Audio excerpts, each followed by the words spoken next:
被称为茶中爱马仕，却从不生产茶，屹立市场100年，风靡69个国家。这个茶品牌就是 Mahayaj。融合品牌与趣味中的茶中爱马仕，仅用3招把茶叶卖成高奢品。最奇特的当属卖茶方案、制作茶书，刊登各国茶文化。没想到吧？现在居然轮到了外国人教中国人喝茶，甚至还推出了茶谱，教人们用茶叶做菜。其次是打造产品的仪式感，每款茶都赋予了优雅的名字，比如恋爱的圣诞节、甜美上海、绿色西藏、皇家婚礼、蝴蝶夫人。光听名字就能脑补出一系列的味道了。啊，真香！售卖高达800多种茶叶，几乎包揽了全球的茶品种。此外，还贩卖跟茶有关的一切器具，甚至提供高定服务。1楼的展示厅一般是店员西装革履管家式服务，称重茶叶都用的砝码天平，逼格直接拉满。2楼的餐厅提供下午茶，以茶入菜，以茶佐菜，实则是俱乐部活动场所，会员在这里品尝产品，交流学习。总结下来，人家卖的不是茶，是服务，是尊贵，是文化，更是圈子。这种模式，你的行业能复制吗？今天的《华尔街周报》和大家来深入了解一下马黑茶 Mahayaj， 法国最经典的历史品牌之一。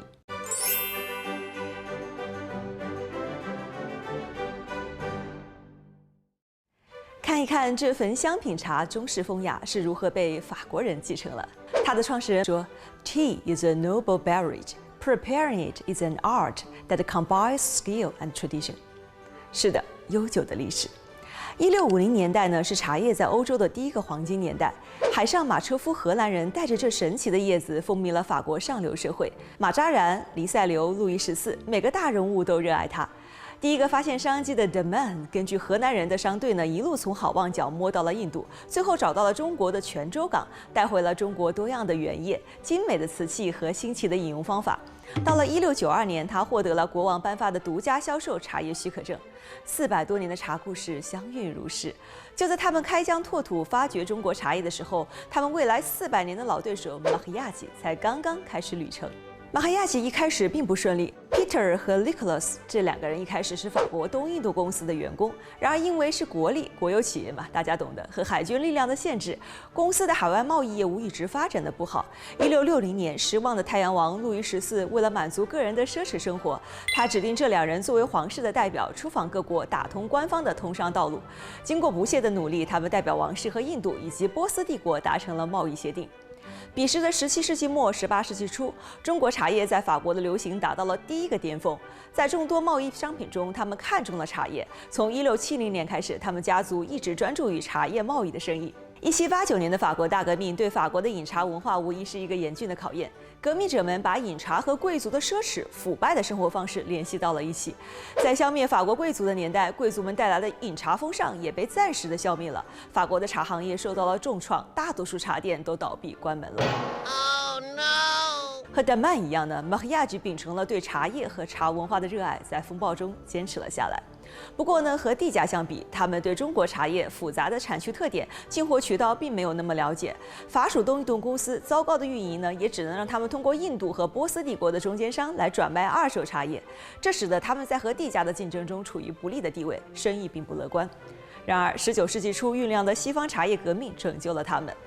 路易14引领的法国贵族对茶叶的风潮，在1680年代传到了隔海相望的英国。1700年开始，英国王室开始流行茶叶，他们也在英国东印度公司在印度的港口大量囤积从中国来的茶叶。不同的是呢，英国的工业革命带来了之后100年平民和中产阶级的崛起和收入大幅增长。对茶叶的需求呢，从王室一直传递到了平民。从中国运来的茶叶数量有限，而且价格昂贵，显然呢不能满足这个快速增长的需求。于是英属殖民地印度开始大量种植茶叶。阿萨姆、大吉岭这些茶叶产区被开发出来，使用现代种植和大规模工业化生产理念来制茶，降低了茶叶制作的成本，提高了产量。马黑亚吉抓住了这个机会，坚定地开发印度产区的茶叶。和中国茶叶的不同呢，印度特殊的气候造成了他们的红茶香气浓郁，产量高，尤其是大吉岭的红茶，一连2采，春茶带有淡雅的兰花香韵，夏茶兼有葡萄果味和坚果香味。这里的茶叶进口到法国，无疑给喝惯中国茶的法国人一种新鲜的体验。那么接下来就是注册公司了。1854年6月1日成立了今天的这家公司——马赫亚吉茶叶有限公司。马赫亚吉公司一开始只是专注为了法国的高端酒店提供专业的高端茶叶。到了1983年，公司正式成立了零售的茶业务。到今天为止呢，公司总共开了30多家高端的专卖店，在巴黎的卢浮宫开了自己的茶室，成为了一家全球性的高端茶叶品牌。拼配茶叶再次显示了法国人对 infusion 的追求，香料、柠檬、花卉、玫瑰、香草、水果等等无所不拼。不过他们最好的还是伯爵红茶，因为印度产区和英国茶文化的影响，他们的印度红茶用料精良，产地选择也非常的讲究。我们可以看到，法国人做茶包总是与众不同。这个喜欢花卉的国家里，茶包的设计也是别出心裁，让人和花可以联系起来。马赫亚吉家的茶包呢，用的是平纹布包成一个花朵的形状，随性而美观，并且和木纤维纸以及尼龙不同，非常的健康和环保哦。再来看看它经典的茶叶罐，器型优美，配色和图案是不是端庄大方呢？而仪式感十足的法国人，把古代中国人焚香品茶的高雅生活方式意外地继承了下来。茶叶品牌还推出了和茶叶相关的焚香，实在是雅致到了极点。创始人呢还有一句名言，翻译成中文就是“让每一杯茶都充满奇异而诗意的芬芳”。Nice。提到茶呢，就不得不提到沙龙文化。马赫亚吉的茶时间走过了129年。20世纪80年代，沙龙 （saloon） 在法国社会中十分的盛行。浪漫的法国人呢，喜欢在闲暇时与朋友相聚聊天，消磨时光。马赫亚吉呢，关注到了人们的需求与爱好，于是，在1983年，在巴黎的马来区开设了第一家茶沙龙，这也是其第一家专卖店。店铺开张后，就吸引了大量的茶迷来访。在此之前马赫亚吉只从事批发业务，而从不提供零售服务，并且因为茶叶品质高、声誉好、价格贵，所以只供高级酒店、茶庄和富人阶层饮用。如今呢，马赫亚吉通过不断的创新茶品，扩大销售范围，已经能够提供近800种不同口味的茶叶，销往近69个国家。其专卖店在日本、德国、英国等地都有开设，消费者可谓是遍布了全球，俨然已经成为了一个国际性的茶品牌。马赫亚吉呢，因其高贵典雅的形象，收获了许多美称，被称为是茶中爱马仕、茶中香奈儿、茶中的高定妆。生于法国的马赫亚吉天生就带有一种法国的浪漫气息，但是光靠这个并不能使其获得这些美誉。它独特的品牌形象是由所有的细节形象共同塑造而成的，小到标志设计，大到殿堂的布置，都会在无形中彰显着品牌的魅力。首先来看看它会讲故事的品牌标志。相比于一些其他的茶品牌，马赫亚吉的品牌标志中元素非常多，且每个元素都有它的意义，诉说着品牌背后的故事。来看看整个品牌标志上最上端有一行法文和数字1854，这代表着品牌创建于1854年。数字下方大大的是法语中茶的意思，表示企业从事是茶叶贸易。而两边有大小不一的4个法文标志，代表的是品牌创建之初4个主要的茶叶采集地，分别是中国大陆、印度、西兰和台湾。这4个国家或地区是世界公认的优质的茶来源地，而将它们放入品牌标志中，也在无形中向消费者表明茶叶是保证品质、值得信赖的。标志的中间呢是马赫亚吉的品牌名称以及名称缩写 MF， 下有一幅肖像，画中人物面带微笑，像是对茶叶事业充满信心。肖像下面2排字呢是最佳的葡萄酒的意思。为什么这么说呢？它寓意着要把茶做成最好的葡萄酒，那样受人喜爱，声名远播。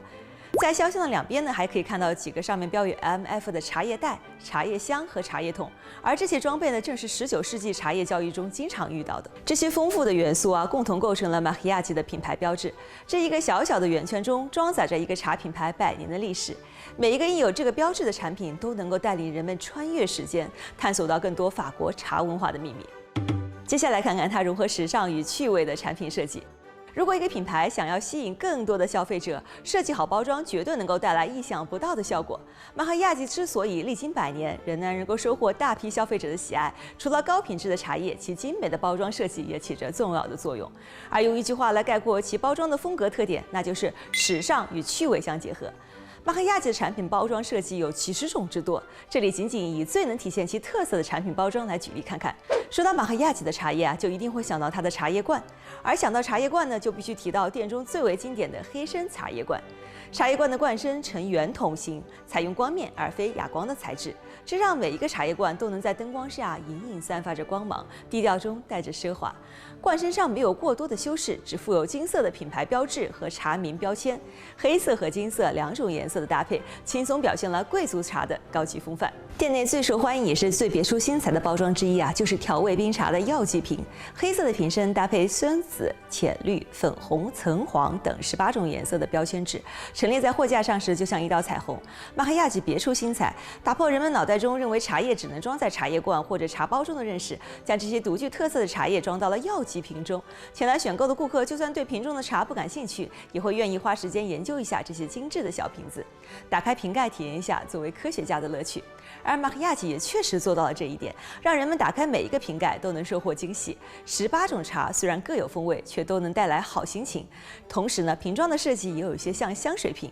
只不过这里存有的是茶叶的香气。马黑亚吉的茶包设计也和其他品牌不一样，既不像 Golden Earth 的金字塔型茶包，也不像 Twinings 的长方形茶包，而是用薄的棉布扎成的不规则型的小茶包。可能是因为棉布能更好的与水接触，并且不易产生有害物质，且棉质的材料也更加柔软，不易折碎其中的茶叶。最后呢，就是马黑亚吉的礼盒设计。它的礼盒有许多类型，包括茶加果酱的礼盒、旅行家礼盒、美丽茶礼盒等等。每一个航行家 Voyage 礼盒呢，都包含1罐红茶和1罐绿茶。礼盒外包装是笔记本，设计者希望这个礼盒能够像航行记录本一样，唤起人们的回忆。罐子是长条形，罐身由绘有图案的平纹光面纸包装，罐身的标签标明了茶叶的来源地。以图中这一组来举例好了，盒中装有来自曼谷的红茶和来自京都的绿茶。喝这2罐茶就好像进行了2趟旅行，能够感受到曼谷的热情和京都的禅意。法式的浪漫情怀在这种设计中体现得淋漓尽致。而美丽的茶系列呢，会更加具有设计感。长条金顶的罐身上附有金色线勾勒而成的繁复图案，随意的陈列都能成为一件艺术品了。马黑亚吉在颜色的选用上十分大胆，相对于药剂瓶和生肖茶叶罐的特点呢，这个系列的颜色会更加具有冲击力。想一想，能在复古高雅的专卖店偶遇如此新潮的产品，也真是一件十分有趣的事情。第3个重要的策略是古典高雅与清新华丽并存的殿堂设计。马黑亚吉如今已经在日本东京、英国伦敦等地都设有专卖店，这些专卖店的设计都延续了巴黎专卖店的风格，以传达给消费者统一的感受。店内以木质装潢为主，淡黄的灯光柔和地洒在木质的货架和桌子上，带来一种古朴感和历史气息，让人们进店就仿佛回到了19世纪。而店内的商品架大多采用木头格子架，茶罐、礼盒、茶书、茶食品井然有序地填充在这些格子上，其中还有一些罐身上标着各国茶制的茶叶罐。整个店铺就像是一个巨大的藏宝室，每个顾客都变成了探宝者。在巴黎马来区的专卖店有2层，一层主要用来商品售卖和品饮服务，人们买茶看茶之余，可以在店内找一张小桌坐下，悠闲地品一杯好茶，或者尝试一份精致的甜点。2楼呢，则是茶叶的博物馆，陈列一些精美的茶叶罐和茶的周边产品，有时还会开展茶叶的主题活动。不过呢，因为不同国家的审美方式，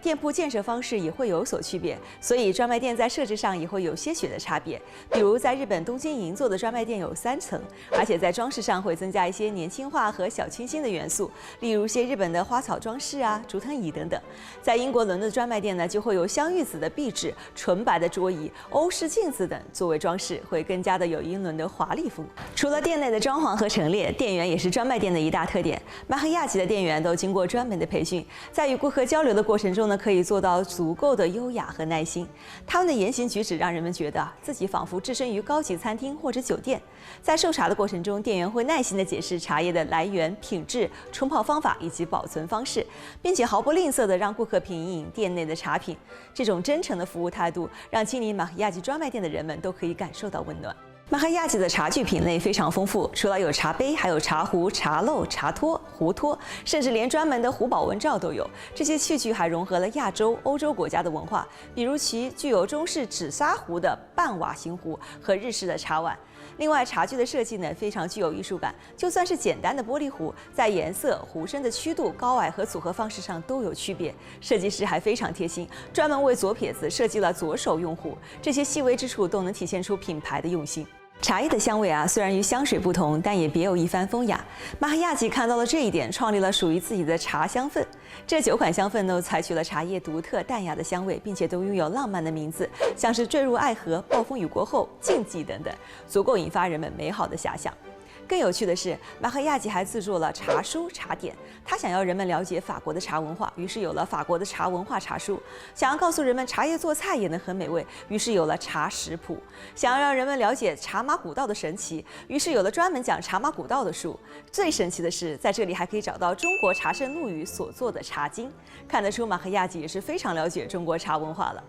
从以上的介绍中可以看出啊，马哈亚吉对于与茶有关的一切始终抱有探索之心，所以他才能够提供优质多样的茶品的同时，带来同样新奇的茶周边。这或许就是这个100岁老人能够永远年轻的秘诀之一。最后来看看他的传播策略，让与茶相关的一切成为享受。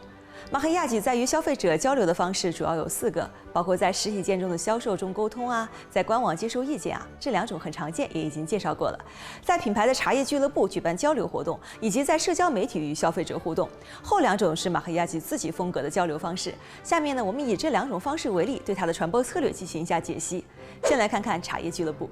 很多品牌都有自己的俱乐部，但是马哈亚吉的俱乐部却有所不同。他的俱乐部不仅仅提供茶品的品尝与交流，还提供讲习班，让俱乐部成员了解更多更实用的茶文化。讲习班分为入门和深化2个部门。入门呢，主要是带大家认识茶叶，通过品尝10几种茶叶，感受茶叶的香气，学习与茶相关的基础知识，对茶文化有初步的理解。而到了深化班呢，就会提供更加完整的学习体系，主要分为绿茶、乌龙茶、红茶、中国大陆和台湾的茶、日本绿茶、泰国、缅甸、老挝的茶等7个主题。在7个主题课程中呢，马哈亚吉会派专业人指导品鉴学习，同时俱乐部还贴心的为这些成员提供了私人休息室和餐食。马哈亚吉把俱乐部做成了高级的分享会，而且是为了想要学习茶文化的人量身打造的分享会。这种私人定制的体验啊，让参与的人都获得了被尊重的满足感，所以吸引了许多人前来参加。接下来呢是 Facebook 上的温暖交流，这一点呢 Lululemon 也是这样做的，比如找一些网红来试穿他们的衣服，是这样吗？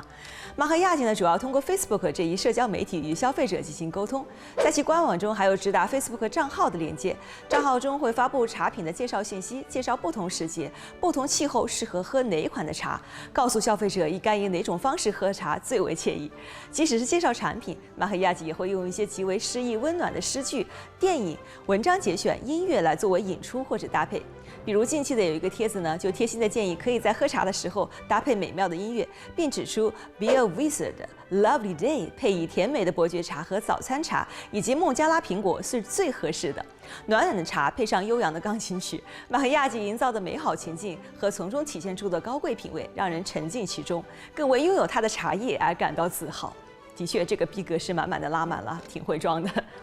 最后啊，让我们来了解一下它的产品类型，应有尽有的茶叶百宝箱。他们以认真的态度提供了多样茶叶。早先啊，马哈亚吉能够有机会接触到全世界的好茶。19世纪以来呢，他一直专注于选择和提供高品质的茶叶，网罗全世界的所有好茶。目前呢，马哈亚吉的原叶茶叶非常丰富，红茶、绿茶、白茶、黑茶，主要是普洱、乌龙茶、黄茶都会提供。其中有来自15个国家的244款红茶，来自9个国家的62款绿茶，来自6个国家的25款白茶。一些国家独有的茶品，马哈亚吉也能提供，像是中国云南的红茶、普洱茶、安徽的黄山毛峰、台湾的奶香型乌龙茶等等。同时，它还会结合其他国家的文化来创制茶品。除了上面我们讲到的中国生肖茶，还有日本的年号茶，比如说令和茶，以及结合日本的绿茶和樱花文化而制成的樱花。这些茶都是800多款茶中的最佳茶品，一般都会装于茶叶罐中。因为马哈亚吉的原叶茶大都是整叶，需要保证完整洁净，而且装于罐中能更好地保证茶叶的质量与风味。马哈亚吉总是能提供高质量的茶品与它在全球有多处的有机茶庄，在种植过程中要求当地茶农坚持以原生态的方式进行培育，对茶叶认真的态度，帮助其维持自己在茶叶领域的权威，保证自己在消费者心目中的地位。就像这次疫情期间马哈亚吉只销售在疫情爆发前采摘的大吉岭茶叶，杜绝可能带来的卫生安全隐患，让消费者能够放心。马赫亚吉的另一个茶叶大类呢是拼配的花果茶，前面已经讲过了 infusion。从它主页的分类上就可以看到，其拼配的方式多样且用料丰富。不过大多数柚子、玫瑰、蔷薇、柑橘、薰衣草、薄荷、茉莉花等比较清新温和的原料。比较受欢迎的拼配茶呢是伯爵茶和马可波罗茶，都属于带水果香甜味的茶叶。